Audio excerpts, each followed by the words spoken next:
माता की, भारत माता की, भारत माता की। आज के इस चुनावी जनसभा में मंच पर उपस्थित हमारे बहुत ही वरिष्ठ नेता, मेरे बहुत ही पुराने और घनिष्ठ साथी, जिनके साथ मुझे विधायक से लेकर मंत्री तक काम करने का सौभाग्य मिला, ऐसे हमारे ठाकुर महेंद्र सिंह जी, हमारे युवा साथी जिन्होंने युवा मोर्चा पर कई जिम्मेवारियों को निभाया और आज आपके लोकप्रिय प्रत्याशी के रूप में आए हैं, ऐसे हमारे रजत ठाकुर जी,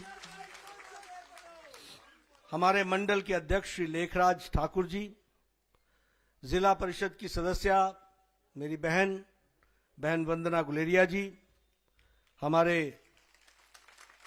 जगदीश भगत जी जो प्रभारी हैं धर्मपुर विधानसभा के, कश्मीर सिंह ठाकुर जी जो उपाध्यक्ष हैं भाजपा मंडल के, और यहां उपस्थित इतनी बड़ी संख्या में मातृशक्ति, मेरी माताएं, मेरी बहनें, बुजुर्गों और मेरे नौजवान साथियों,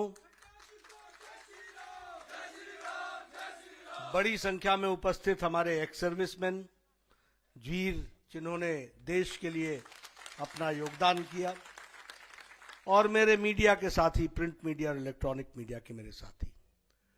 सबसे पहले तो मुझे इस पूज्य मनसा देवी के स्थान पर आने का सौभाग्य मिला है। मैं देवी को नमन करता हूं और उनसे ऊर्जा और शक्ति लेकर के अपनी बात आप सबके बीच में रखना चाहता हूं। वैसे मैं बैठा था, आप लोगों को कई बार खड़ा होना पड़ा, कई बार तालियां बजानी पड़ी। मैं आपकी तालियों से और आपकी सीटियों से राजनीति को तो इतना मैं समझता हूं कि आपकी तालियां और सीटियां ये बता देती हैं कि आपने 12 तारीख का फैसला कर लिया है और 8 तारीख को आप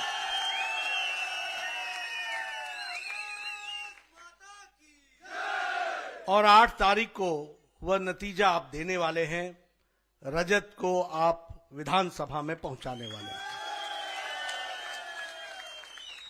वैसे ठाकुर महेंद्र सिंह जी, जिनकी थाथी, जिनका कार्य नहीं सिर्फ धर्मपुर जानता है, नहीं सिर्फ मंडी जानता है, बल्कि पूरा प्रदेश जानता है।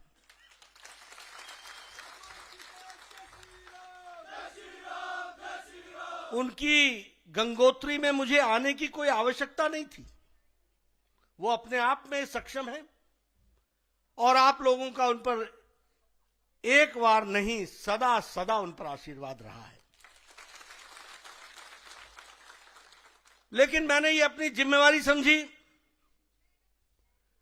कि अब महेंद्र जी अपनी जिम्मेवारी को रजत के कंधों पर डाल रहे हैं, तो मैं भी जरूर, आवश्यकता तो थी नहीं, लेकिन फिर भी मैंने कहा कि मैं यहां जरूर आऊंगा और आप लोगों से रजत के लिए अपील जरूर करूंगा।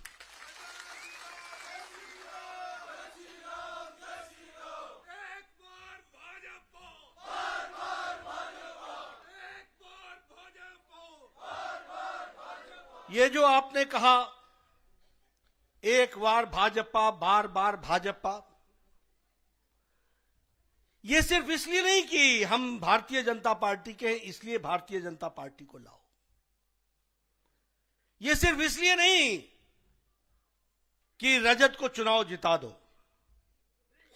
ये इसलिए जरूरी है क्योंकि यह लड़ाई रजत की नहीं है, यह लड़ाई महेंद्र सिंह जी की नहीं है, यह लड़ाई जयराम ठाकुर की नहीं है, यह लड़ाई हमारी नहीं है, यह लड़ाई आपके हक और हुकूक की है। इसको हमको समझना है। और फिर मैं कहने के लिए नहीं कह रहा हूं, मित्रों, सही फैसले होते हैं तो सही निर्णय निकलते हैं, गलत फैसले होते हैं तो गलत निर्णय निकलते हैं। आज हमारे एक्स सर्विसमैन यहां पर इतनी बड़ी संख्या में बैठे हैं, दूर दराज इन्होंने बॉर्डर पर जाकर के देश की रक्षा की है। आप बताइए, जब आपने बटन दबा करके यहां से भारतीय जनता पार्टी की सरकार बनाई मोदी जी की, तब से देश की सरहद सुरक्षित हुई कि नहीं हुई? हुई कि नहीं हुई? एक जमाना था, पुंछ में गोली चलती थी, तार जाती थी नगरोटा, नगरोटा से तार जाती थी चंडी मंदिर, चंडी मंदिर से जाती थी दिल्ली, और दिल्ली में कहा जाता था इंतजार करो। आज मोदी जी भारत के प्रधानमंत्री हैं, हुक्म दे दिया गया है, जहां से गोली आए वहां गोली को शांत करो और फिर हमें रिपोर्ट करो। आज हम चौगुना हमारा एक्सपोर्ट डिफेंस का बढ़ गया है। एक समय था हम असला खरीदते थे, आज हम असला दुनिया को दे रहे हैं, और 4 गुना। ये मोदी जी का करिश्मा है, ये मोदी जी का नेतृत्व है। एक भारत का प्रधानमंत्री 8 वर्ष जब से प्रधानमंत्री बने हैं, उनकी दिवाली कहीं और नहीं मनती, वो जवानों के साथ सरहद पर मनती है। इसको हमको समझना है। मित्रों, आप बताइए, आज दुनिया में मोदी जी के कारण देश की तस्वीर बदल गई कि नहीं बदल गई? बदल गई कि नहीं बदल गई? विकास के नए आयाम लिखे गए कि नहीं लिखे गए? आज ये जो सिम कार्ड होता है, ये दूसरे नंबर का इंडिया सप्लायर हो गया। पहले खरीदता था, आज मेकर हो गया। मोबाइल बनाने वाला सेकंड मैन्युफैक्चरर हो गया इंडिया। स्टील बनाने वाला दूसरा देश हो गया, दूसरे नंबर का देश हो गया भारत। सौर ऊर्जा में हम 5वें नंबर पर पहुंच गए, और जिस ब्रिटानिया ने हमारे ऊपर राज किया, उसको पछाड़ करके हम दुनिया की 5वीं बड़ी अर्थव्यवस्था बन गए। आज डिजिटल दुनिया में 40% का जो ट्रांजैक्शन हो रहा है, वह भारत में हो रहा है। 40%। एक जमाना था, भारत का प्रधानमंत्री बोलता था, मैं 1 रुपया भेजता हूं, 15 पैसे पहुंचते हैं, बाकी 85 पता नहीं कौन से हाथ में चिपक जाते हैं। 85 पैसे।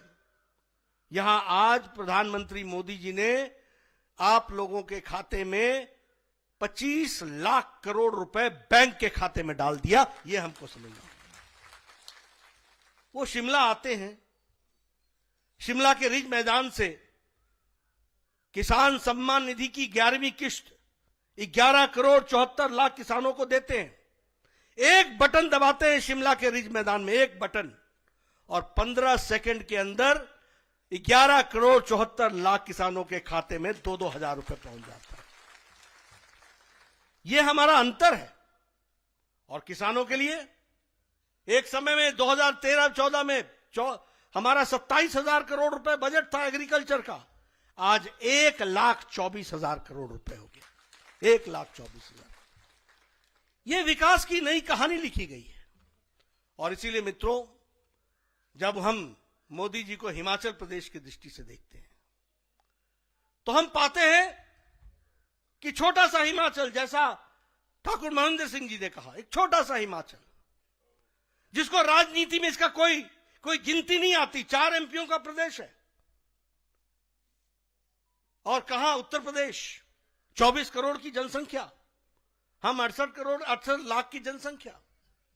लेकिन प्रधानमंत्री मोदी जी का आशीर्वाद हिमाचल प्रदेश पर सदा बना रहता है, इसको हमको याद रखना।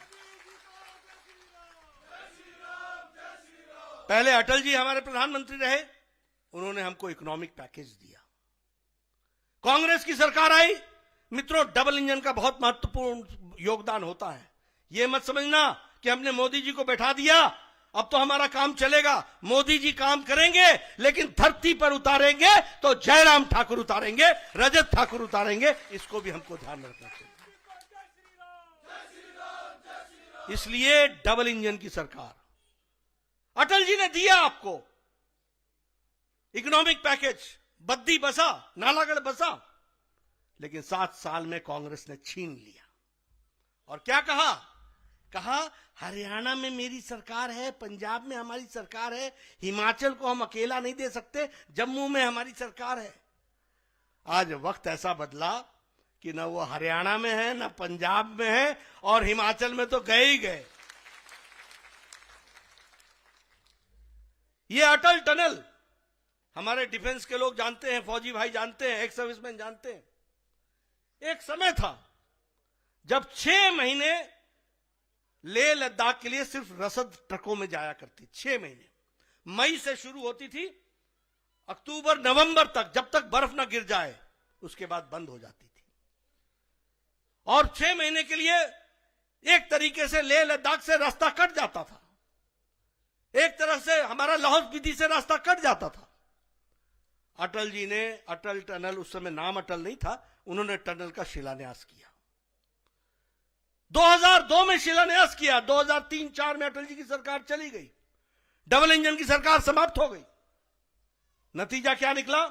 2004 से लेकर 2014 तक सिर्फ 1300 मीटर ही टनल सुरंग बनी, सिर्फ 1300 मीटर। अटल जी मुझे मनाली में मिले थे, शायद वो अंतिम बार उस समय आए थे मनाली। उन्होंने मुझसे पूछा कि क्या हो रहा है टनल का।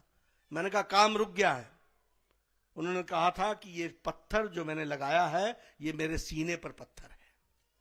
मोदी जी आए, उनको पता चला, वो उस समय उनके साथ शिलान्यास के समय थे, वो हिमाचल के प्रभारी थे।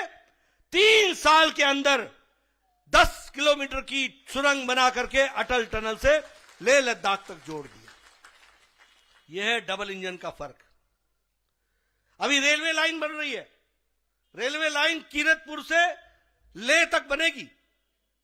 2015 में मोदी जी ने कैबिनेट कमिटी ऑन सिक्योरिटी में उसको अप्रूवल दी। वीरभद्र जी यहां बैठे रहे। 2017 तक उन्होंने जमीन के लिए कंपनसेशन के लिए जमीन नहीं दी। जब डबल इंजन की सरकार हुई, जयराम ठाकुर आपके नौजवान मुख्यमंत्री बने, उन्होंने परमिशन दी, कंपनसेशन मिला, जमीन खाली हुई, पटरी का टेंडर हो गया है, काम शुरू हो गया, अब लेह तक बनेगी। हमारा हाइड्रो इंजीनियरिंग कॉलेज हमको धूमल साहब ने दिया था, हमारी सरकार चली गई।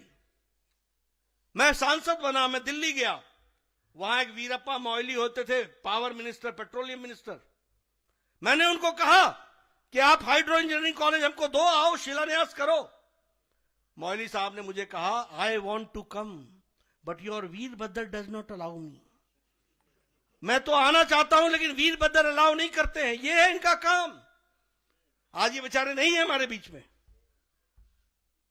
लेकिन मुझे सच्चाई तो सामने रखनी पड़ेगी। और मैंने उस दिन कहा था कि न वीरभद्र रहेंगे, neither Virbhadra will be there nor you will be there, but hydro engineering college will be made, ये आप समझ लीजिए। उसके बाद सरकार बदली, मंत्री बना, प्रधानमंत्री जी ने मुझे मंत्री बनाया। मैंने पीयूष गोयल पावर मिनिस्टर थे, उनको बैठाया, एमओयू फिर से नया साइन किया। उसी दिन 300 करोड़ रुपए हस्तांतरित हो गए और आज हाइड्रो इंजीनियरिंग कॉलेज बनकर के तैयार है। मैं इसलिए कह रहा हूं, ये वोट रजत का नहीं है, ये वोट महेंद्र जी का नहीं है, ये वोट मेरा नहीं है, ये आपके हकों की रक्षा का वोट है, इसको आपको समझना होगा। इसलिए मैं आपको ये सारी बातें आपके साथ में चर्चा कर रहा हूं। आज 2000 करोड़ रुपए का bulk drug park Himachal Pradesh को मिल रहा है, 2000 करोड़ रुपए। फार्मा में हम दूसरे नंबर पर खड़े हो गए दुनिया में, और उस फार्मा का बल्क ड्रग पार्क हिमाचल में बन रहा है। आप याद रखना मेरी बात, 5 साल बाद आप देखेंगे कि फार्मा में हिमाचल प्रदेश दुनिया के नक्शे में दिखा जाएगा, और दुनिया के नक्शे पर। मेडिकल डिवाइस पार्क, कभी हमने सोचा था कि हम मेडिकल डिवाइस बनाएंगे? कभी हमने सोचा था कि हम दवा बनाएंगे? मित्रों, मैं स्वास्थ्य मंत्री रहा हूं, इस देश में ट्यूबरक्लोसिस की दवा को पहुंचने में 25 साल लग गए। इस देश में टेटनस की दवा को पहुंचने में 30 साल लग गए। इस देश में पोलियो की दवा को पहुंचने में 28 साल लग गए। इस देश में जापानी बुखार की दवा को पहुंचने में 100 साल लग गए। 1906 में दवा बनी थी और 2006 में भारत में पहुंची। यह स्थिति रही। और कोरोना 2020 की जनवरी में आया। 2000 अप्रैल में मोदी जी ने एक टास्क फोर्स बैठाया, भारत सरकार से साइंटिस्टों को पैसा दिया, रिसर्च शुरू हुई और 9 महीने के अंदर एक नहीं 2-2 वैक्सीन भारत ने बनाया। और ये वैक्सीन, आप सब लोग बड़े नजदीक बैठे हुए हैं, किसी ने मास्क नहीं पहना है। ये इसलिए संभव हुआ है कि मोदी जी ने 219 करोड़ डबल डोज, साथ में बूस्टर, 3-3 डोज आपको लगा के सुरक्षा कवच पहनाया। और इस सुरक्षा कवच के कारण आप खड़े हैं। और भारत में 100 देशों को वैक्सीन दी है, 100 देशों को, 48 देशों को 2.5 करोड़ की वैक्सीन मुफ्त में दी है। और मैं जयराम जी को धन्यवाद देना चाहता हूं, महेंद्र जी को मैं बधाई देना चाहता हूं। इन लोगों ने मेहनत करके हिमाचल को वैक्सीनेशन में प्रथम डोज और दूसरे डोज में नंबर 1 पर पहुंचाया है, नंबर 1 पर। कहां छोटा बंगाल, कहां बड़ा बंगाल, कहां मलाना, कहां डोडरा कवार, कहां ले के गांव, कहां वो ठांगी, कहां वो किन्नौर के गांव, पू, वो इलाका, डबल डोज टेम्परेचर मेंटेन करके पहुंचाया है। ये काम, अजूबा काम हमारे महेंद्र सिंह जी, जयराम जी, इन लोगों ने मिलकर के किया है। इसलिए आप याद रखिए, हम सेवा करने वाले लोग हैं, वो मेवा खाने वाले लोग हैं। हम मिशन से काम करते हैं, वो कमीशन काम के लिए काम करते हैं। कितिए डहुए कितिए वो इसके लिए काम करते हैं। उनको सत्ता में आने की जल्दी इसलिए नहीं है कि उन्होंने आपकी सेवा करनी है। बेचारे बेरोजगार है बहुत दिनों से, इसलिए तड़प हो रही है।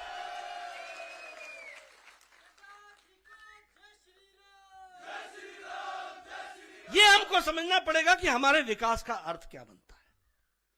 और इसलिए जब मैं इन सारी बातों को आपके सामने रखता हूं, तो मैं ये भी बताना चाहता हूं, महिलाओं को विशेष करके मैं बताना चाहता हूं कि आज कितना अंतर आ गया। आप देखिए, उज्ज्वला योजना, यह महिलाओं को सशक्तिकरण की ओर ले गया है। आज लगभग 1,37,000 हमारे यहां गैस के चूल्हे बांटे गए हैं। कुल मिलाकर के 8 करोड़ चूल्हे बांटे गए। अब मैं भी गांव का रहने वाला हूं, महेंद्र जी भी जानते हैं सब लोग। एक जमाने में हमारी बहनें 5 बजे सुबह उठकर जंगल में जाकर लकड़ी काटती थी कि नहीं काटती थी? सवेरे सवेरे लगुड़े ठक ठक ठक। अच्छा, जब आवाज छेड़ होती थी तो पड़ोसी भी जाग जाता था कि मेरे पेड़ से नहीं लगुड़े ठक ठक करना।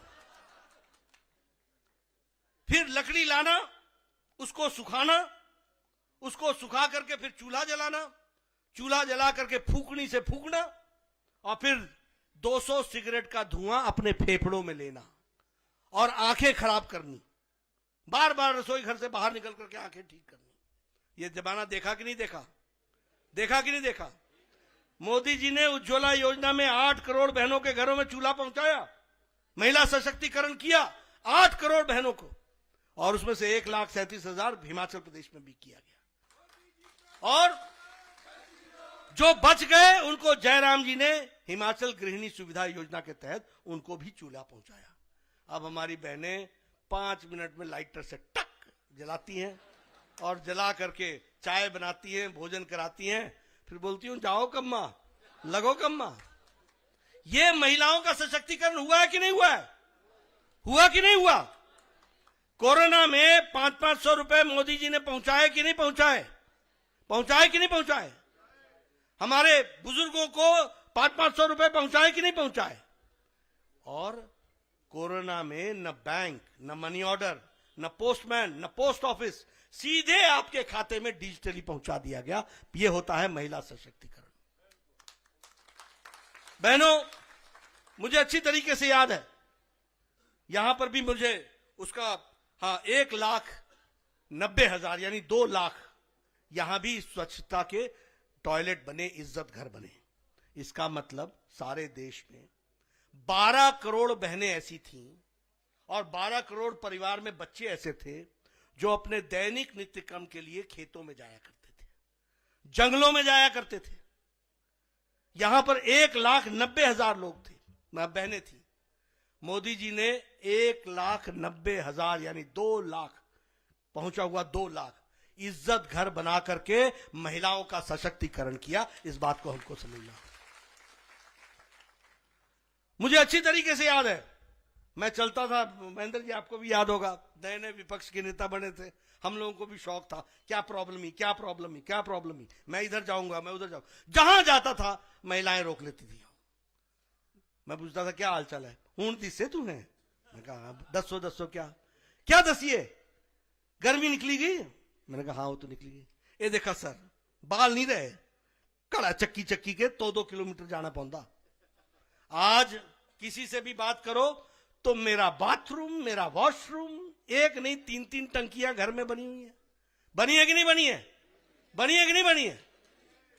ये फर्क, ये महिला सशक्तिकरण। एक टाइम था, मैंने वो दिन देखे हैं, बाल्टी लेते थे, साबुनदानी रखते थे, साथ में तेल के शीशे रखते थे, पुआरना रखते थे, बावड़ी जाते थे नहाने, और नहा करके पानी लाना पड़ता था कि जो बाल्टी ले गए पानी लेके आना। वो बाल्टी लेकर के वापस जब आते थे पसीने से नहाए होते थे, जितना नहाया नहीं होता था उतना पसीना लेकर के आ जाते थे। फिर सुखाते थे तो कपड़े पहनते थे। आजकल जिससे बात करो 5 मिनट आया मैं, वॉशरूम, बाथरूम, पानी। किसी के घर जाओ तो 2 टंकियां ऊपर देखेंगे, एक नीचे होगी, है कि नहीं है? ये फर्क इसलिए आया कि आपने महेंद्र सिंह को आबाद रखा, ताकत दी, इसके कारण आया।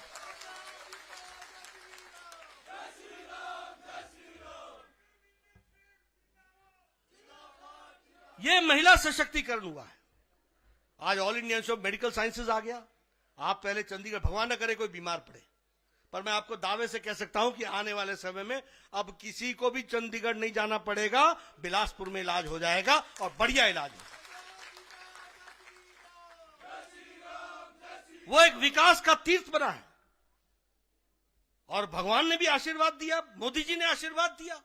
कभी सोचा था, जिस बात को महेंद्र सिंह जी कह रहे हैं, कभी सोचा था कि हम मंडी में मेडिकल कॉलेज बना पाएंगे, हम सिरमौर में मेडिकल कॉलेज बना पाएंगे, हम चंबा में मेडिकल कॉलेज बना पाएंगे, हम हमीरपुर में मेडिकल कॉलेज बना पाएंगे?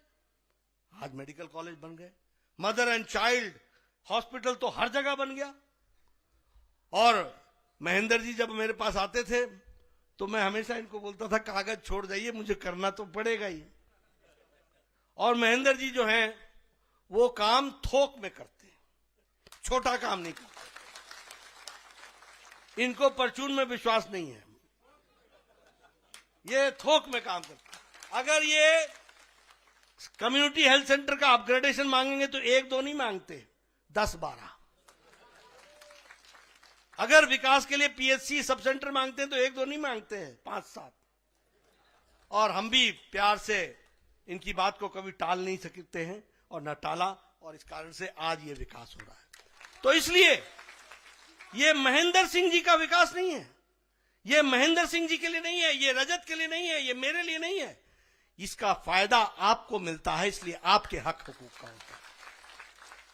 मैं आ रहा था, ये बड़ी बड़ी बिल्डिंगें देख रहा था, ये मिनी सेक्रेटेरिएट संधोल में, ये फलाना, ये हॉस्पिटल, ये स्कूल, ये अच्छी बात है, बहुत अच्छी बात है। लेकिन याद रखिएगा कि बगीचा तभी सजता है जब मजबूत माली होता है। अगर मजबूत माली नहीं हो, अगर मजबूत माली नहीं हो तो बगीचा उजड़ जाता है। अगर रखवाला घर का ठीक ना हो तो बिखर जाता, बिखेर दिया जाता है। इसलिए 12 तारीख का दिन आपके लिए बहुत महत्वपूर्ण है, आपको समझना पड़ेगा। और मैं एक बात हमेशा कहता हूं, पेड़ तो दे अच्छे पौधे, अच्छे फल, पेड़ तो दे अच्छे फल, लेकिन वो फल तभी ठीक रहते हैं जब मिट्टी अपना हक अदा करती है। अगर मिट्टी हक अदा ना करे, अगर जनता समय पर फैसला सही ना ले, तो फिर अच्छा पेड़ भी खराब हो जाता है, सूख जाता है और बगीचा वीरान हो जाता है। इसलिए मित्रों, मैं बोलने के लिए तो बहुत कुछ बोल सकता हूं। आज आपको एक ही बात बताने आया हूं कि आप सब लोग भाग्यशाली हैं कि आपको अच्छा रखवाला मिला। आप सब लोग अच्छे और भाग्यशाली हैं कि नया रखवाला भी उन्हीं तर्जों पर चलने वाला है और आगे बढ़ने वाला है। मोदी जी ने भरपूर आशीर्वाद दिया है और देश के भी प्रश्नों का जो उन्होंने जवाब दिया है वो भी हम सब लोगों को ध्यान में रखना चाहिए। हमारे फौजी भाई बैठे हैं, सबको पता होगा धारा 370 के कारण क्या स्थिति होती थी जम्मू कश्मीर की। मोदी जी ने इच्छा शक्ति ने धारा 370 को धाराशाही कर दिया। हम कहते थे हम मंदिर वहीं बनाएंगे, कांग्रेस पार्टी बोलती थी सुप्रीम कोर्ट में तारीख मत लगाओ, तारीख मत लगाओ, इससे बीजेपी का फायदा होगा, राम का नुकसान हो जाए, बीजेपी का फायदा नहीं होना चाहिए। मोदी जी की सरकार आई, समयबद्ध तरीके से सुप्रीम कोर्ट ने चर्चा की, चर्चा करके फैसला किया और फैसला बन करने के बाद अब भव्य राम मंदिर वहां पर बन रहा है और आप सब देख रहे हैं। ये फर्क है और इसीलिए मैं कहूंगा जब नया रखवाला चार्ज ले रहा है तो ये आपके काम को पूरी अच्छे तरीके से करेगा। ये देश के प्रश्नों पर भी खरा उतरेगा, ये प्रदेश के प्रश्नों पर भी खरा उतरेगा और ये इलाके के प्रश्नों पर भी खरा उतरेगा और इसको आगे बढ़ाना ये मेरा काम है। जिम्मेवारियों के साथ बढ़ेंगे, आगे चलेंगे, लेकिन मेरा आपसे निवेदन है कि आप 12 तारीख तक पहरेदार की तरह अपने हक का पहरा करें और 12 तारीख के बाद 8 तारीख से रजत आपकी पहरेदारी करेगा और विकास की ओर ले जाएगा।